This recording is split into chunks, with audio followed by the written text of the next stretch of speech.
Alors, le pied diabétique est un problème de santé publique. C'est une complication du diabète sucré. Et on connaît actuellement que malheureusement, on a 10% des patients diabétiques qui vont finir par faire une complication du pied.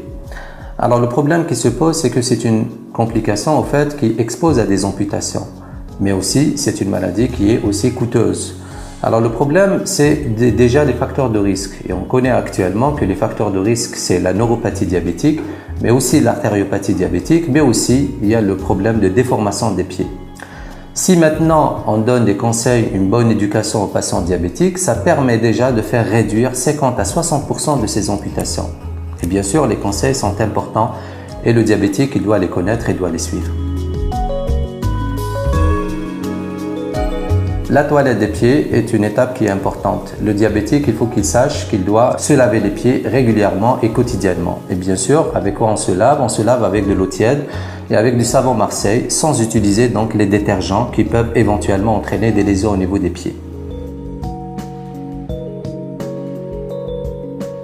Alors bien sûr, on doit examiner les pieds régulièrement et bien sûr, le diabétique doit toujours, quand il examine les pieds, c'est surtout entre les orteils. Alors là, on recherche ce qu'on appelle les intertrigaux, encore appelés des biha en arabe.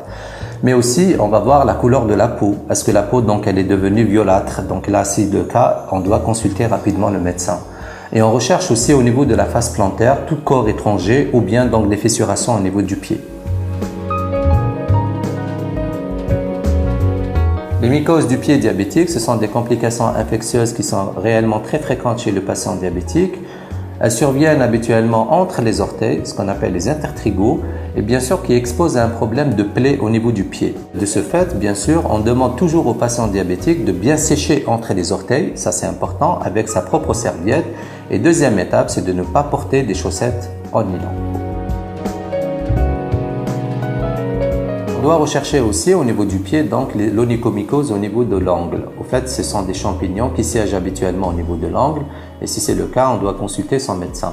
Alors maintenant, il y a aussi une chose qui est importante, c'est comment couper les angles. En fait, on utilise habituellement donc des ciseaux abourants et bien sûr, on coupe pas à ras, on coupe haut et bien sûr, on lime avec une lime en carton.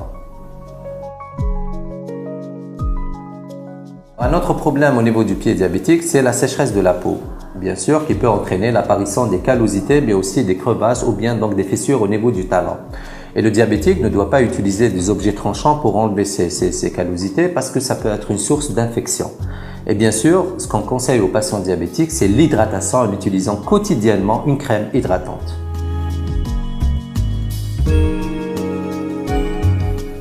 Parmi les facteurs de risque du pied diabétique, il y a la neuropathie diabétique qui expose à l'insensibilité des pieds. Mais malheureusement, il y a 30% des patients diabétiques qui souffrent de douleurs. Et bien sûr, dans la douleur, on peut avoir des pieds froids. Et bien sûr, quand on a des pieds froids, le malade il peut s'exposer à une brûlure puisqu'il va mettre ses pieds dans l'eau chaude ou bien en face d'un radiateur.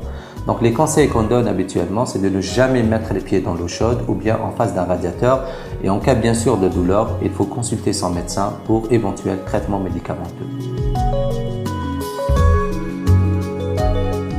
Si jamais le patient diabétique va présenter une plaie au niveau du pied, alors chose qui est importante, il va d'abord nettoyer la plaie avec du sérum salé et bien sûr il va fermer ça avec un pansement qui est stérile et directement il va voir son médecin traitant. Un mauvais chaussage est souvent source de facteurs déclenchants des plaies chez le patient diabétique. C'est pour ça qu'on donne des conseils par rapport aux chaussures. La bonne chaussure du patient diabétique, il faut qu'elle obéisse à des normes. Il faut qu'elle soit une chaussure en cuir souple, pas clouée, pas cousue à l'intérieur, abourant, avec la semelle extérieure qui doit être rigide. Et bien sûr, il faut toujours se chausser avec une pointure en plus. La chaussette, bien sûr, aussi est importante. Il faut qu'elle soit en coton et pas trop serrée pour éviter, bien sûr, d'aggraver l'artériopathie et l'ischémie des pieds. Enfin, on va terminer avec quelques conseils pratiques par rapport toujours à la prévention du pied diabétique. C'est d'abord par rapport aux patients qui présentent des intertrigaux qui sont récidivants. Donc, on leur conseille la pratique de Tayammum qui permet tout simplement une cicatrisation rapide de ces intertrigaux. Il y a aussi l'utilisation des colorants qui sont contre-indiqués chez le patient diabétique, essentiellement l'utilisation du henné. Parce que le henné, c'est un asséchant, mais en même temps, ça permet de masquer une plaie qui est déjà existante. Et enfin, il y a le rôle de l'activité physique qui est très importante parce qu'elle permet donc d'améliorer la circulation collatérale, mais bien sûr à condition que le patient soit bien chaussé.